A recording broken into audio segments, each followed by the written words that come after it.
The air is thick with heat and flies. The tall grasses of the savanna whisper in the wind, golden blades rippling like the fur of a watchful lion. Somewhere in the distance, vultures spiral downward, screaming their greedy hunger into the sky. A zebra lies half-eaten, its ribcage glistening in the sun, and not far off, a pair of striped hyenas linger in the shadows. And crouched in the thorn bushes, downwind and barefoot, is a group of humans.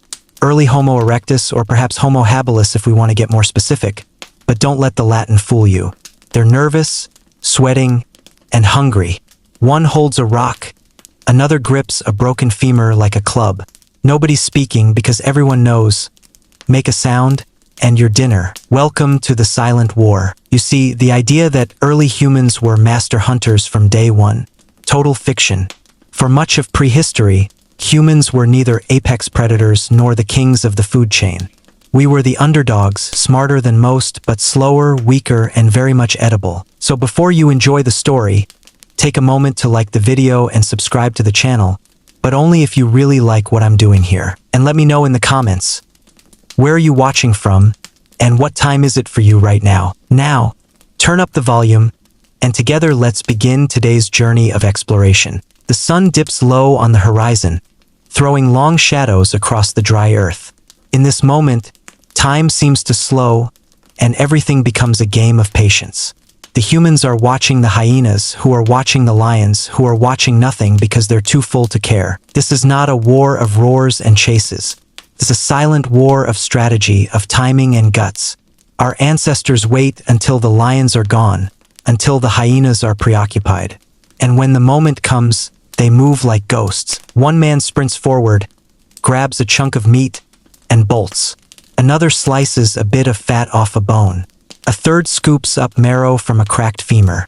There's no feast, just fast, frantic foraging at the edge of danger. They run back to the cover of acacia trees, hearts pounding, meat clenched in their hands.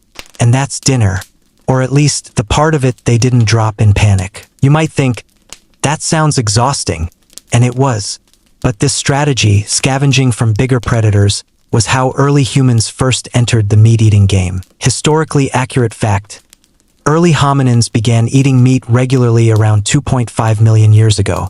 But rather than killing animals themselves, they often scavenged kills made by lions, saber-toothed cats, and hyenas. Stone tools helped them strip meat more efficiently, even from old, dry bones. And here's the strange bit. Bones show that many of these carcasses had already been picked over by carnivores. Our ancestors were literally gnawing the leftovers of leftovers. Now back to our little clan. They gather around a fireless patch of dirt and chew the raw meat. Not ideal, sure, but calories are calories. The marrow is the real prize. Rich, fatty, and loaded with energy. Think prehistoric butter. Suddenly, a laugh sharp, high-pitched, and way too close. A hyena steps into view, its eyes locked on the meat. Behind it, two more appear. Cue panic. The humans scatter like scared chickens. One man hurls a stone. Another flails a stick. A woman shrieks and slaps the ground, trying to look bigger than she is. It works barely. The hyenas hesitate, then slink away. Not in fear, but in calculation. They know they'll get another chance. And that's the thing. This war was never really about winning. It was about surviving long enough to try again tomorrow. Here's a fun mental image. Imagine living your life like a raccoon trying to steal from a pit bull. That's how it felt to be human in those days. But even in the chaos, there was progress. These little raids, they taught teamwork, risk management, communication without words. You couldn't exactly shout, "Hey Duma, grab the liver," when a lion might still be lurking. Over time, our ancestors got better at reading the land, watching vultures for clues, learning predator schedules, yes, lions had nap times, and using tools not to fight but to steal. The strangest detail of all?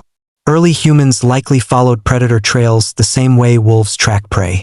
Some researchers believe humans developed kleptoparasitic strategies, basically, learning to steal from those higher up the chain.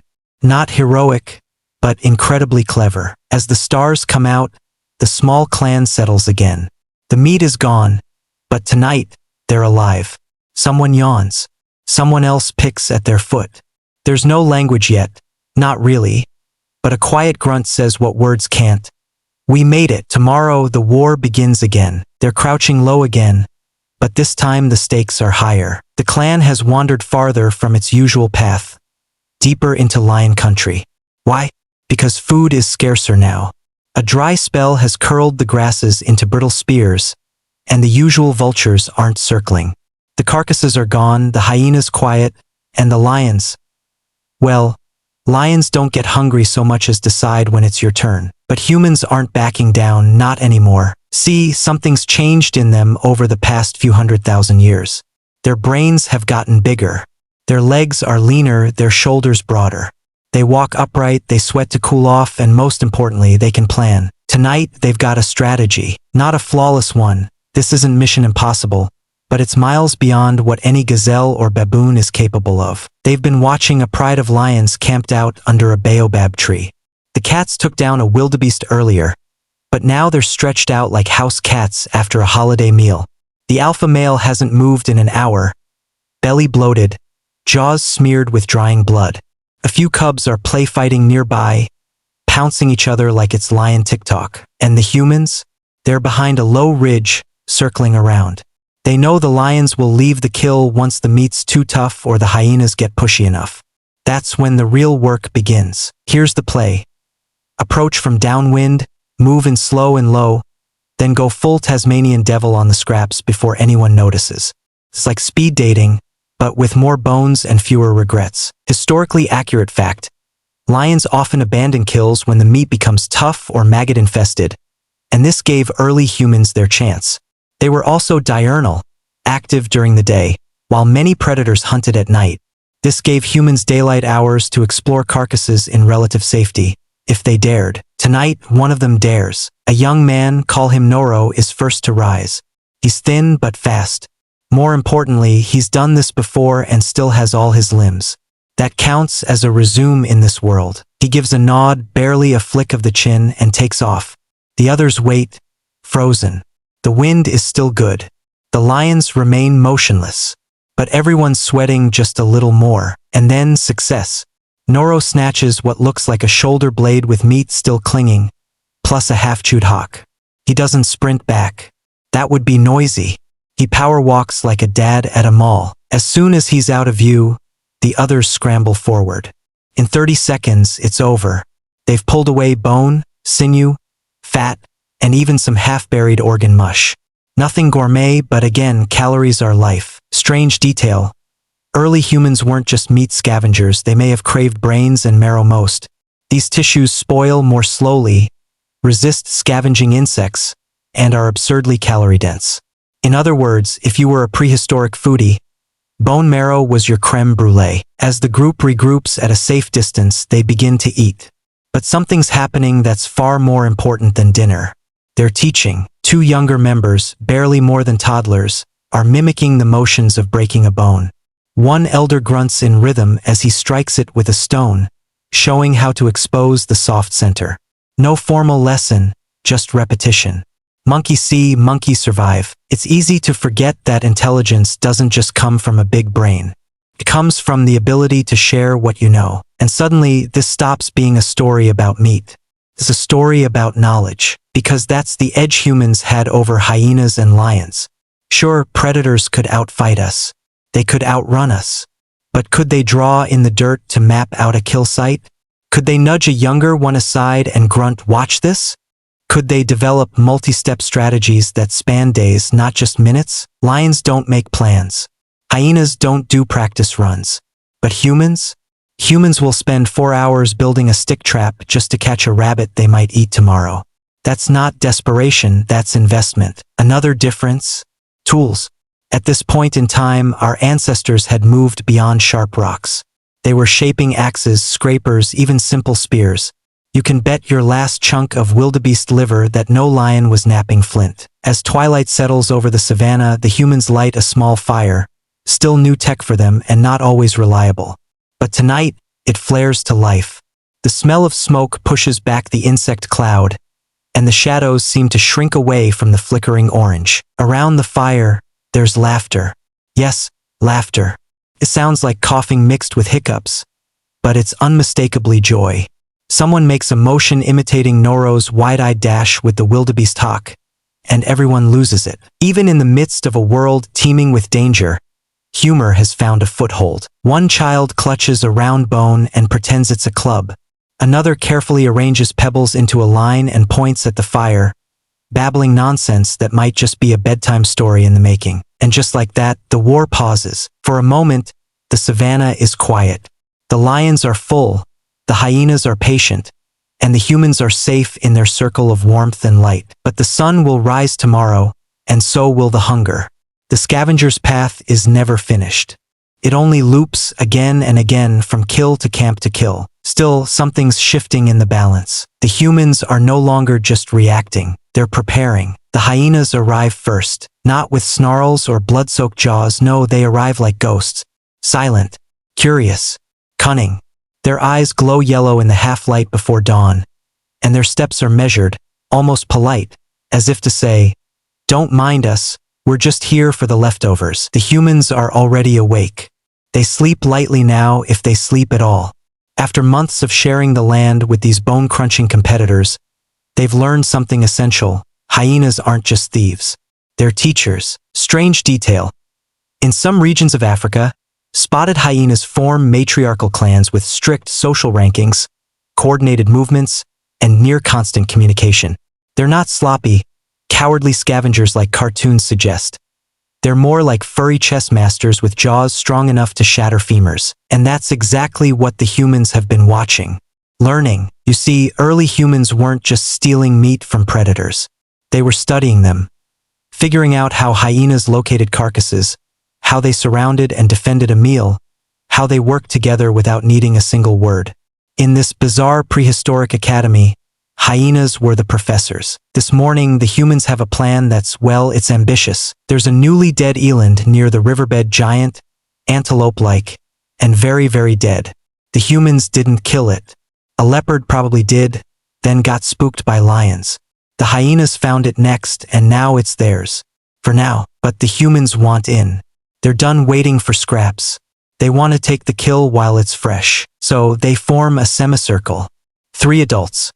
One with a sharpened stone, one with a burning branch, and one holding the skull of a baboon.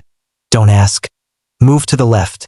2 more skirt the right side, waving leafy branches to distract. The goal isn't to fight. It's to look crazy enough to freak the hyenas out. And incredibly, it works. The hyenas hesitate. Not because they're scared of violence, they're not. But because they've never seen anything like this. Smoke. Screams. A guy banging a hollow gourd on his head like a drum. It's not a fair fight. It's theater. Historically accurate fact. Archaeological evidence suggests early hominins developed coordinated group strategies to intimidate larger predators at carcass sites. Smoke, noise, and feints may have played key roles. It wasn't about brute force, it was about weirdness. The humans charge. The hyenas retreat. Snarling and snapping, yes, but backing off. The humans swarm the carcass, carving strips of meat with obsidian flakes, breaking bones, working fast. They know the window is short, and they've developed rules. That's the strange part. See, it's not chaos anymore. One person handles the femurs. One guards the group. The children stay behind the line. It's not just instinct, it's becoming custom. Primitive, sure, but recognizable. Call it the scavenger's code. Rule 1. Never turn your back on the brush. Rule 2. No one eats alone. Rule 3. If it's still twitching, it's not yours yet. One child, about 6 or 7 years old, starts reaching for a liver chunk too close to the edge. An elder yanks him back by the wrist and barks a warning. The child pouts, then sits, gnawing a tendon like a guilty puppy. Moments later, 2 hyenas rush back in. But this time, the humans are ready. They don't flee.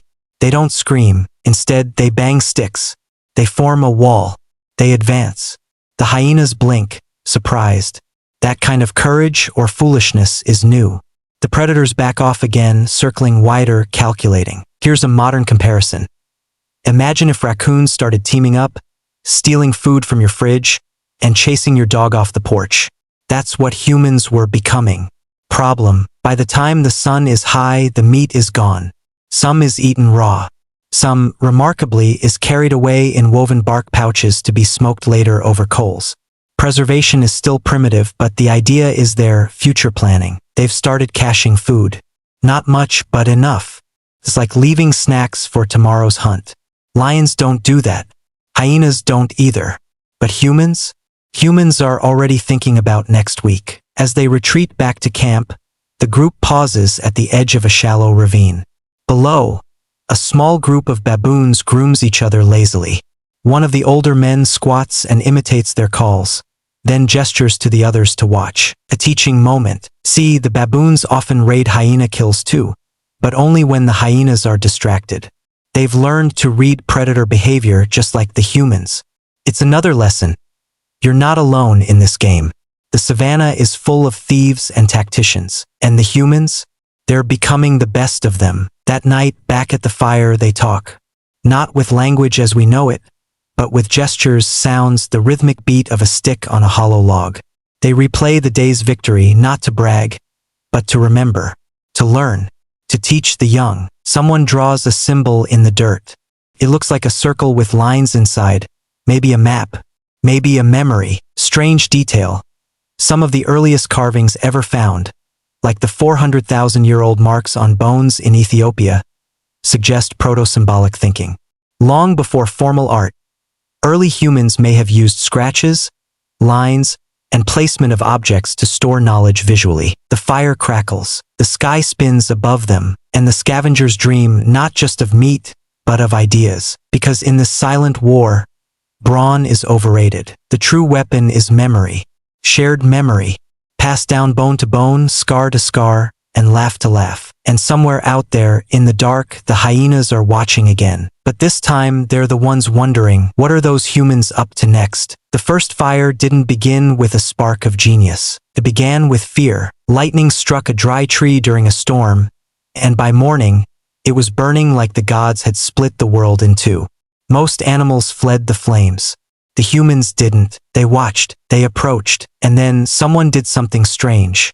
He or she reached out with a stick, touched the flame, screamed, dropped it, and ran. But a day later, they were back, still watching. Soon after, they figured out what dry grass could do. Then came twigs. Then came bone. Then somehow they realized you could take the fire with you. Not make it, not yet, but carry it. Guard it like a baby. Feed it like a god.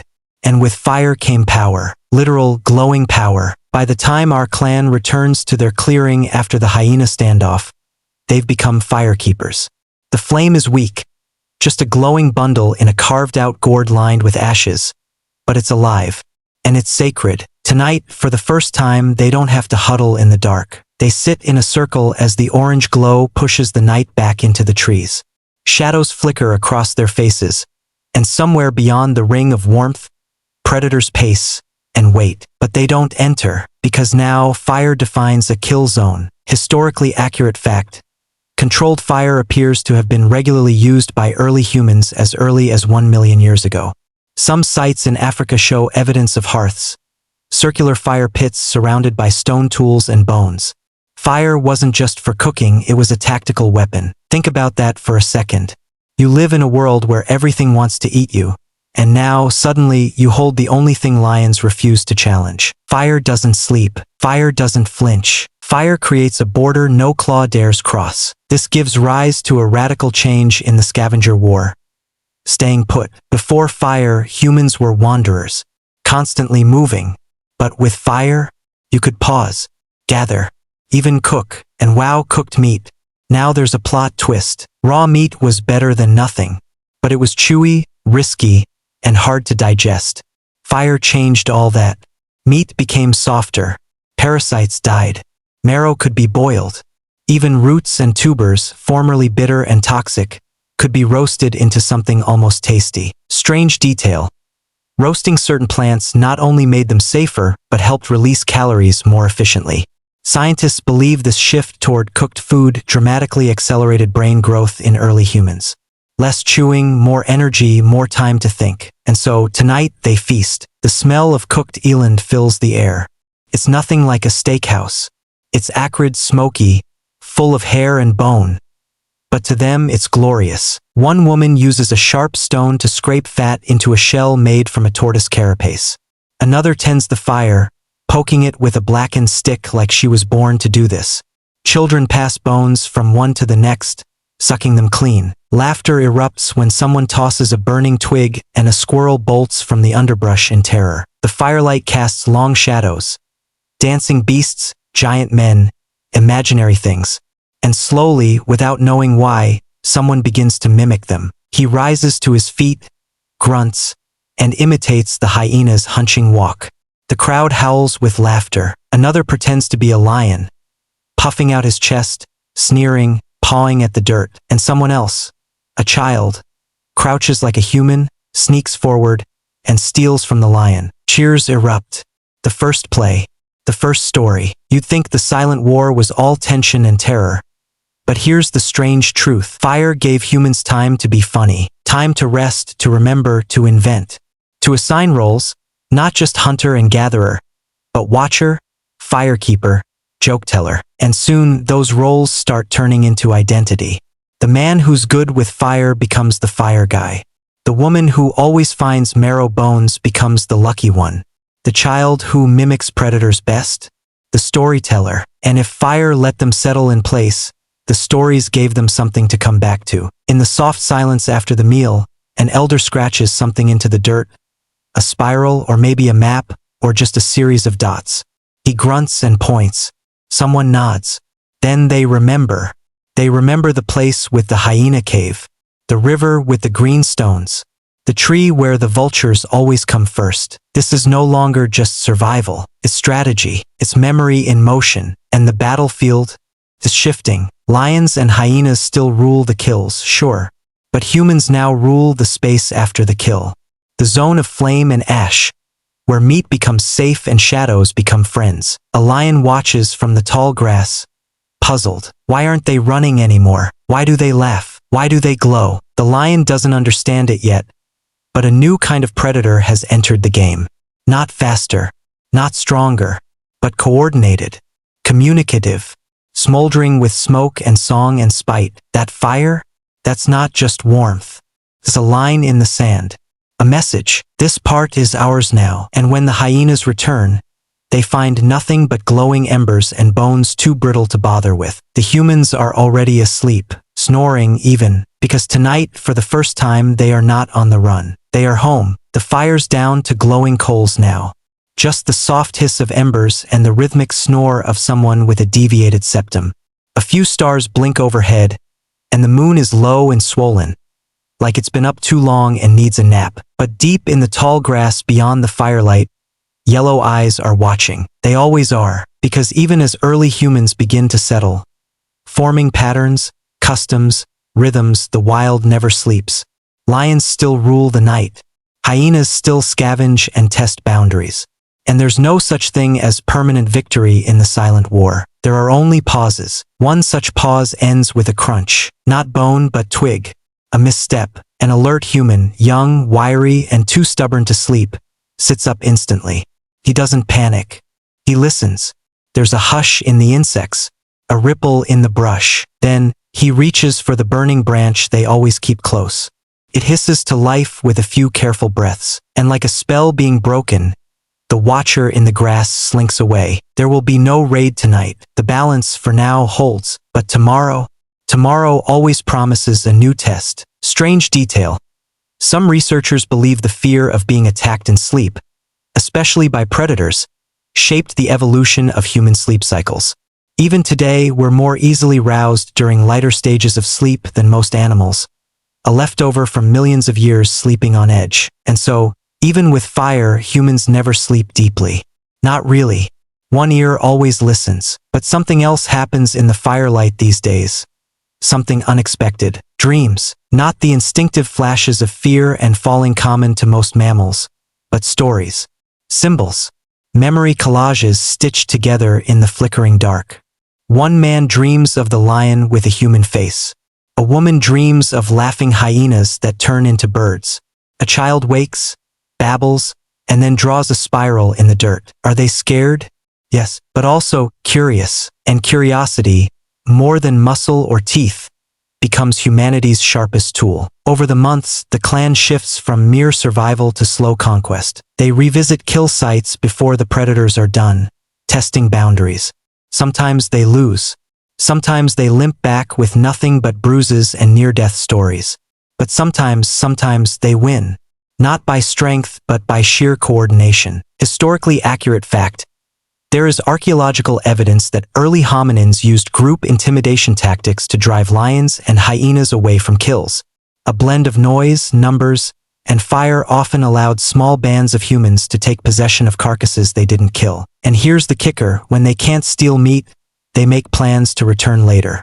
With fire, with tools, with numbers, they start stockpiling rocks near kill zones, digging simple pits near waterholes, even watching for vultures and using them like prehistoric GPS to triangulate fresh kills. They're not reacting anymore, they're plotting. One day, the group comes across a lion kill so fresh it's still steaming. The predator is close, too close, but the humans don't run. Instead, they spread out slowly. They begin banging stones. One sets dry grass alight and tosses it into the wind. A wall of sound and smoke erupts. The lion growls but backs off, not because it's scared, but because it's confused. It doesn't understand what these creatures are anymore. They're not prey. They're not predators. They're something else. They're not just part of nature's cycle now. They're rewriting it. And so the lion fades into the brush, and the humans feast. They eat slowly, confidently, roasting strips of meat over fire, watching for movement, but never flinching. They've staked a claim.